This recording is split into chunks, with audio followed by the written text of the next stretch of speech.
Have you ever been told not to let your knees go over your toes, maybe in squatting? In this video, you're gonna learn why they should and what you could do to strengthen them. What's up, guys? My name is Dr. Nick Bonforte, physical therapist. So I hear it all the time with clients that I see in person. Oh, so-and-so said, don't let the knees go over the toes when squatting. It's bad for your knees. So before we dive into it and explain why it's important for the knees to go over the toes and how to strengthen them, we have to take a step back and understand a little bit more about this. Now, I'm not saying this is for everyone. There are people that, their knees shouldn't go past their toes because they're maybe dealing with pain and it hurts and they haven't got appropriate progressions and whatnot.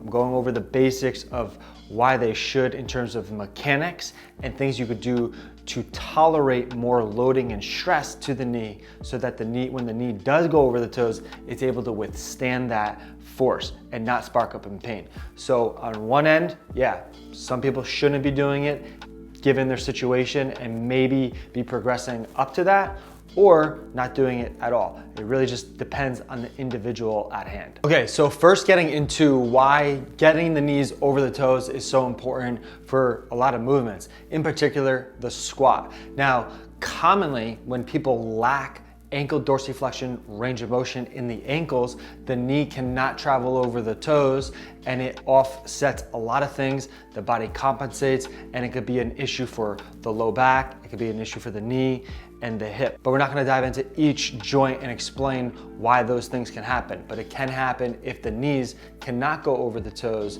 in a squat. So staying on the squat movement, as we descend into a squat, if the knee cannot go over the toes, in order to not fall backwards, the body will have to lean forward more and it'll be in an excessive forward lean. That way, there's an offset of the center of mass. But on the other hand, if the knee can travel over the toes in a squat, it counterbalances us. So we don't have that feeling of falling backwards because the knee is able to travel over the toes and balance us out as we descend. That's very different than if the knee cannot travel over the toes, because A, maybe there's a limitation in ankle range of motion that won't allow it, or B, the knee just isn't strong enough and it can't tolerate that force to actually go over the toes. So in that case, there could be a lot of compensations in movement mechanics leading to other things like the low back, hip, and knee pain. Versus if the knee can actually travel over the toes, will be a lot more balanced down into a squat. So now that we have a better understanding of why it's important for the knees to go over the toes in movements such as the squat, let's dive into why it's important to strengthen the knee to tolerate this position. So as the knees travel over the toes, it's more of a knee dominant strategy. So if we lack strength, maybe in the quads, that can contribute to maybe the reasons why the knee doesn't go over the toes, because the body can't trust it.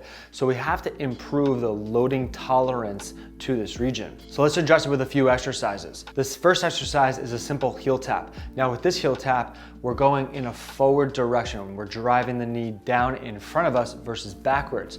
The key differentiation with that is we're thinking about when we go forward, traveling the knee over the toe into this knee dominant motion. If the heel would go backwards, that would be more of a hip dominant strategy, which might be a good idea if we're experiencing pain or discomfort to the knee, but not for this case in this video. So by doing this heel tap exercise, we're strengthening the ability of the knee to go over the toes and tolerate this force. Now, this is a little bit of a step. Now we can always do some progressions to that, hiring the step, tempo, going down slower, more reps, more sets, whatever the case is. But the idea is just to get a better understanding of why this exercise is an important starter point to strengthen the knee going over the toes in a limited range. Now, following up with the progression to tolerate more knee loading, the knee going over the toes, I'm using a split stance eccentric motion. So in this one, I'm thinking of driving my knee as far forward over the toes as possible, right before my heel's about to pop up from the ground. Once I feel like my heel's gonna pop up, I just descend a little bit lower into the motion to get more of an emphasis and more of a strength focus here, pop back out of it, and I do it again. But you'll notice with this one, my chest stays upright as my knee goes forward. That's increasing the loading tolerance and capacity to the quad region and to the knee overall, which is helping strengthen this particular region and tolerate more load as the knee goes over the toes. So there you go. Hopefully you have a better understanding of why the knee should go over the toes in terms of from a movement standpoint, like squatting, and also how to improve the strength and the capacity for the knee to be able to tolerate that loading effect as it goes over the toes. Now, like I said in the beginning, this is not for everyone. Everyone is individualistic, but the common thing of just don't let the knees go over the toes is kind of outdated now. We have a better understanding of movement mechanics and load tolerance to our muscles and what our body can really take. Hey, before you go, if you found value in this video, I would really appreciate it if you support my channel by subscribing down below, liking this video, and don't forget to turn on your post notifications so you never miss a video from me. This is Dr. Nick. I'll see you next time.